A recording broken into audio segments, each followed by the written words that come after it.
All right, guys, welcome back to another Real Estate Talk podcast. I'm Rob Keilman. I'm Joshua Britt. Okay, fabulous. We're going to get into some very interesting conversations today, and it's about real estate scams. Yeah. Yep. How to protect yourself, how to watch out for them, how to identify these scam artists out there that's trying to take your money. You know, this is a time in real estate where we're into the summer months, a lot of real estate transactions going on, Yep. a lot of money moving around, and some people out there find an opportunity to take advantage of others. Yeah. So we're going to try to help you identify what those are and hopefully try to avoid a very, very costly mistake. Yep. All right, guys, this episode is sponsored by Closer Coffee Company, the official coffee of Real Estate Talk podcast. Fresh roasted to order. For closers, by closers, fuel your hustle at closercoffeeco.com. All right, Josh, the first one we want to talk about is the rental scam. Okay. Rental scams kind of like this, ladies and gents. So let's say a scam artist. Let's pretend I'm a scam artist. I don't like pretending I'm a scam artist, but let's pretend for just sake of conversation. And I wanted to scam somebody out of money. What I would do in a rental scam is I would create a fictitious rental listing. And I would probably right-click save as photos off the off Zillow or whatever real estate website. I would collect those photos. I would write a fake description of the property, and I would give my burner phone number. I don't know what they're using, but I guess a burner phone of some sort that they can't be tracked, and say, here, call to inquire about this rental. And what they might do is say, okay, everything looks great. We have no credit check. Here's the rental is $1,500 a month. I will need a security deposit of $1,500 plus your first month's rent, which is $1,500. That's $3,000 to move in. So go ahead and we'll PayPal me the amount of money, and then and then your move-in date is whatever. And so some people do that. They never see the person again. Never hear from them. Try to call the number. It doesn't exist. I know somebody that actually went through that before, and they were devastated by those results. Yeah, I actually had one also probably about 2 or 3 years ago now, back during the COVID days. Yeah. Young lady, she called on, I was connected to her through homes.com, and she was verifying the information. And essentially what happened was it was a legitimate house that was for sale. Mm-hmm. And so they went to that listing on Zillow, copied all the pictures, put it on Craigslist, yeah. and used all the same photos. And they knew it was for sale on Zillow. So when she made mention of it, well, I see it's for sale over here. And they were like, yeah, well, we're either going to sell it or rent it, whichever comes first. Our agent is trying to sell it. Mm-hmm. However, we'll rent it ourselves if possible, if the right person came along. Right. And so this young lady being, trusting, and, they basically said, hey, go to Best Western, wire the money to, it was MoneyGram. Yeah. Send the MoneyGram to, whatever. I don't even know how MoneyGram works, but she sent the MoneyGram and was told that they would send the keys in the mail. Oh, okay. And the keys never arrived. They didn't. No. Well, I had a client, I think this was actually around the COVID time. Oh, yeah. There was a lot going on during COVID. So so he wanted me to list his house because I sent him I was like, hey, check out how much your home is worth now, because they had bought from me in the past in that particular property, and I had sold their previous property. And they said, oh, wow, let's cash out. I said, okay, great. I listed the property, and they were going to go to a rental as a short time period of time because they were thinking of moving out of the area. And so they had this rental lined up, and when they closed, but once we closed on the house and they tried to move into their rental, the house wasn't even for rent. So they ended up having to stay in hotels for an extended period of time. I was trying to help them secure a rental, but things were so hectic during COVID that rentals would not stay on the market, nor homes would stay on the market. Everybody took a real estate pill, and decided they all needed new homes and new rentals all of a sudden. I don't know what that was all about, that frenzy. Stay-at-home mandates. Yeah. Stay-at-home mandates exacerbated the situation. Again, the brilliant government said, hey, everybody stay at home. And then people started realizing like, oh, I don't like where I have to stay. My options aren't what I thought they were. And everything was pretty much canceled. So it really did, make people realize that they needed a home. And so that's kind of what sparked the real estate frenzy. Yeah, tell a bunch of people who value freedom that they no longer have freedom, and see what happens. They just lose their minds. But so there's actually a similar one to a rental scam, and that's the it's for homes or land. Home sale scam or land sale scam. Yep, you see it a lot on. If you go like in our market, we get these all the time where people will put some plot of land for sale, and it will be typically it's going to be as a for sale by owner type situation. Mm-hmm. They'll list it on Zillow. Yeah. And it's always easy to spot them because you'll be like, $30,000 just doesn't seem right for this much land in Virginia Beach. And they typically always want to keep the price low. Mm-hmm. And they want to keep the cost low because then it's kind of like a gentleman's thing. Like, hey, you hand me $10,000, I'm going to give you the deed to the property. But real estate doesn't work like that. Not quite. It's not like hey, I'm going to sell you my car. Here's the keys. You're good to go. Take off. I'll sign the title over to you. I'll sign the title over. Now, it doesn't work like that. And they've even gone to the lengths of actually forging the deeds, and that's a frequent situation that happens as well, where a person forges the deed and says, hey, here's a copy of my deed, I'm the owner of this property. And then if they come to a real estate agent and we look and we're like, oh yeah, we look in the tax records and MLS and we're like, oh yeah, this matches. Okay, yeah, sure, I'll go ahead and list it for you. And scammers are getting that bold and that brazen now to where they'll try to do it, and they're always on some trip across the world or somewhere. Like, yeah, I'm going to be in Europe for the next 4 months. I'm not going to be there, so yeah, go ahead and let whoever wants to see the property see the property.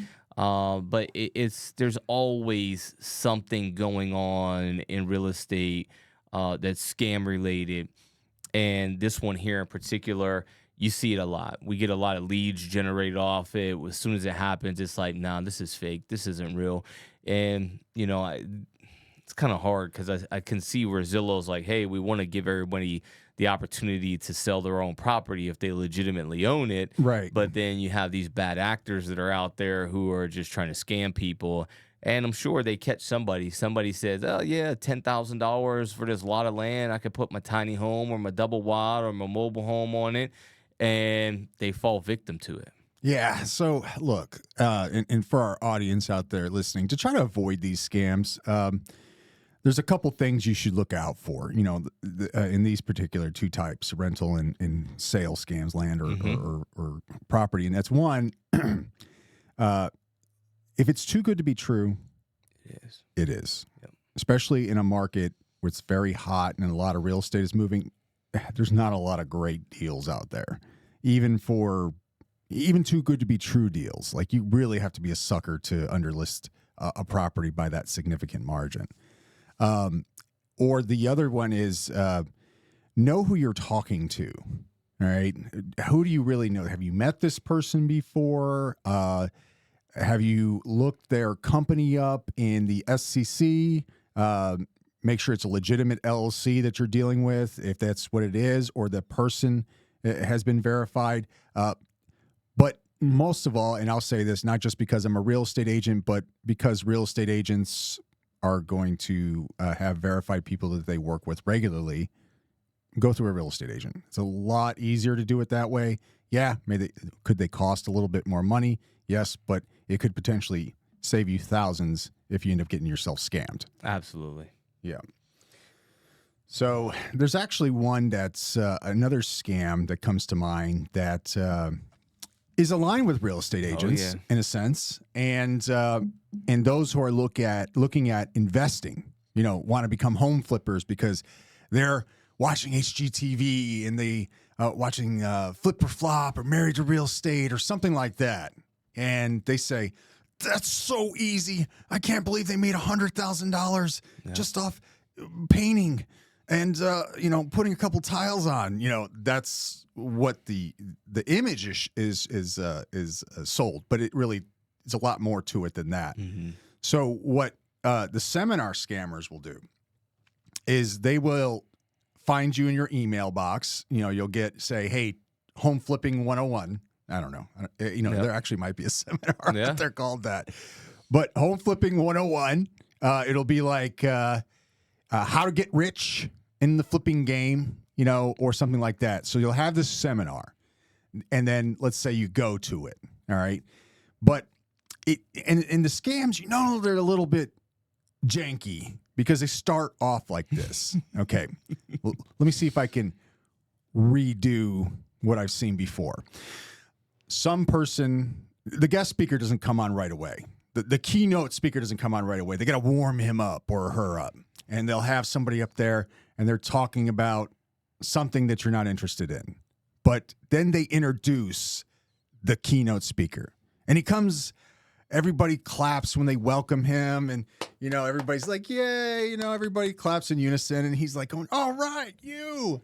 All right, gets on there on the microphone or he's got the headset on. He's like, yeah, all right, guys, welcome. All right, today we're going to teach you guys how to flip homes and blah, blah, blah, blah, blah. And I'm going to show you something that not a lot of other people know. And it's so successful. Let's talk about Jane from the audience. They'll have pre-selected people in the audience. Jane, what have you done in the past year? Well, this year, we closed $1.7 million in profit. That's great. And they'll say, Jim, what have you done? And Jim will say, well, we started off at $700,000 the first year. It was a little bit rougher, but we stuck by the program. And this year, we have gotten $10 million in profit. Oh, my God. See, guys, there you go. And I'm going to teach you the same principles, but that's for another, you have to buy these coaching programs, essentially. Get into it. They're going to waste your time for 2 hours, but eventually what they're going to get to is that you have to buy more seminars, you have to buy more books, more coaching, or whatever. Software. Yep. Or T-shirts, whatever it is that they have to sell for you to earn this super secret sauce of flipping and making millions. I don't know. Have you seen those? Well, the sell is the dream. That's the sell that's being made. It's the dream that they're, and it's unique because there are going to be legit companies, but then there are going to be the ones that are not legit, right? And the hard thing for humans, and it plays on the human psyche, is that naturally you expect that if you're going to get into something, you're going to pay something. Right. So you're already expecting, no one's teaching me anything for free. No one's giving me the keys to the Ferrari for free, right? Mm-hmm. So you're expecting that you're going to pay something. Right. And what it is it's the setup for multiple times of having to pay $300, $400, $500, and there's always the upsell, right? So when you get to the point of knowing, that, oh, you just bought this, well, that's our entry-level program, but if you want to get onto the pro program and just, streamline and get right past the beginner level, we have this upgraded program right here. That's when you want to start getting suspicious. If you haven't gotten suspicious through all of the rest of it, that's kind of the time when the red flag should be going off, the radar alarms, something's not right here. Let me find the exit. Right. So they'll seek you out. They'll contact real estate agents directly. They'll get the email addresses from whatever the public information is out there, or they'll use targeting keywords or something like that, and Google Ads or something like that to find you. So they'll find you in your inbox and stuff like that. Be wary of that. There's also another tactic they use is the fear of missing out. One where they say, hey, look, we're only taking so many people. Okay. But once everybody's signed up, we're locked out and we won't be able to bring this again for another year. So it kind of gets you well, I better buy in now because I don't want to miss out on an opportunity. and I want to start doing my business, my flipping business or my investment business sooner rather than later. So you got to look at, again, when we talked about before the sales and the rental scams, is if it's too good to be true, because they might say something like, we'll teach you how to flip without any of your money or something like that. You can be an investor without investing anything. That's interesting. Yeah. You got to invest something. Yes. But yeah, be wary of those things, guys. Yes, like Josh said, some of them might be legitimate. How you differentiate, it's based on, we can't give you it until you pay us for something. Yeah, but it really comes down to just doing research, doing some research on who it is, and no one, I mean, this applies to all industries, Right, and yeah. all facets of the industry. Not just flipping. I remember probably about 2 years ago, there was a seminar going on that was, somebody that, we both know, mutually know, said, hey, I'm thinking about going to the seminar. Is anybody else going? And with just a little bit of research, I was able to determine like the people who were doing the seminar, Yeah, and claiming they had unlocked the keys to real estate or unlocked the secrets to real estate, like they did like 8 transactions in total in their whole lifetime. Yeah. Like, if they unlock the whole thing, right? Yeah. You would expect to see a better track record, more transactions than 8 in their entire life, in their career, So you have to just be weary of all of them, because there's a lot of training programs that are, they're really just there to get your money. There's some people who realize like, hey, I would rather dang on sell other people and let them go out there and hustle and grind and give me their money, so that way I don't have to go out and hustle and grind on the streets. Yeah, why would I be the salesman anymore when I can just sell the vision to other people that grind, and then they can continue to pay me for that motivational speech, I guess. Yeah. That's really what it comes down to, is a motivational speech. There's another thing, since we're talking about scams, is the foreclosure relief scam. Now, we're getting into an environment where there's high inflation, and the cost of living day to day is getting more and more expensive with food, fuel, and all that other stuff. I think some of the inflation is coming down a little bit right now, but so the thing about inflation is now it's kind of really the scary part. Yeah. See, because we've already gone up the hill with inflation. Yeah. And now we're coming back down it. But on the way back down, everything's been squeezed, right? Mm-hmm. Because that's what the high inflation does, is it squeezes the excess capital out of the market, right? Mm-hmm. Returns it back into the government's hands. So now that all of this squeezing has been done, now is the point when people are the most vulnerable. yeah. Like they're realizing that they don't have as much money as they used to have, and like, hey, maybe we might have to skip this bill this month. Yeah, they have a medical emergency or something. They have to pay higher deductibles or something like that. Yeah, And because we talked about insurance being up high also. So yeah. So we get to a point where they might have a hard time making their mortgage payments. And so there are scammers out there that know that, So what they do is they target these people. And what they'll say is like, we have foreclosure relief, contact us now. And what they might do is try to sell, I guess, an advocacy, so to speak, where they say, we're going to stop the foreclosure process. We're going to work with your lenders and all this stuff so that you can keep your home, get you a modified loan so that you can have a more affordable mortgage payment or something like that. So they'll sell that advocacy to somebody, possibly charge them lower fees to start the program, something like introductory, $300 or something like that they can pay if somebody's in financial straits.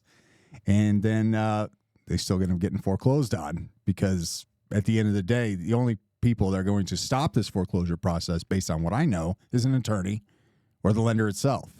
Or you yourself. You yourself by paying the payments. Yeah, you get your payments caught back up.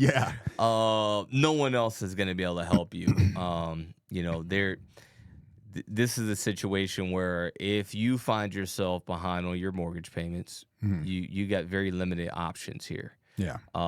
You can, and each state has different guidelines, so I'll be clear about that. And in each state, the foreclosure process is different. However, what I know is the credit bureaus, they sell your information to the highest bidder. Yep. So you can go and buy, doesn't matter who you are, any individual can go and do what I'm about to tell you. You can go and buy what's called 30, 60, 90-day late information on people.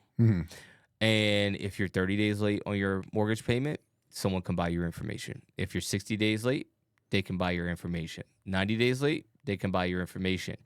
And it's all sold by the credit bureaus. And so what happens is the first month's payment that you miss to a scammer, they might, well, it's just one. They may try to, give a little bit of nudge at that point in time. Right. 2 months, they're going to ratchet up a bit, right? Yeah. Because the 3 pressure's months, on that homeowner. 3 months, it's even more like you have to act right now or you're going to be in the streets next week. Imminent loss of your property. Yes. And it's just they keep turning up the heat every month. So these people are paying for a monthly subscription to get the information. They see you the first month. They see you the second month. Third month, they're like, hey, this person's going to be desperate at this point, so I'm going to just ratchet it up on them. I assume that these mailers and stuff that they do or emails would be like, final warning, imminent foreclosure, act now. Yes. A lot of call to actions, a lot of scare tactics. Scary language. Yeah. That's what they're going to use to get you to call them. Call us now to stop the foreclosure, right? But it's all a scam. Yeah. The people who are going to be able to do it are just what we said. You yourself. Right. If you yourself cannot catch up that payment, then you got to call your lender. Call your lender. If your lender says, hey, the only ways you're going to do this is you got to do this. What they're going to probably end up telling you is you need to request a loan modification, which the loan modification will stop it while they review it to see what they want to modify it to and if it's possible to be caught up. And then the last thing is a lawyer for bankruptcy. Yeah, see if there's a way. Chapter 7 or Chapter 13. See if there's a way you can keep your primary residence and so on and so forth. So, yeah, anybody else, nobody's going to be your advocate except for you.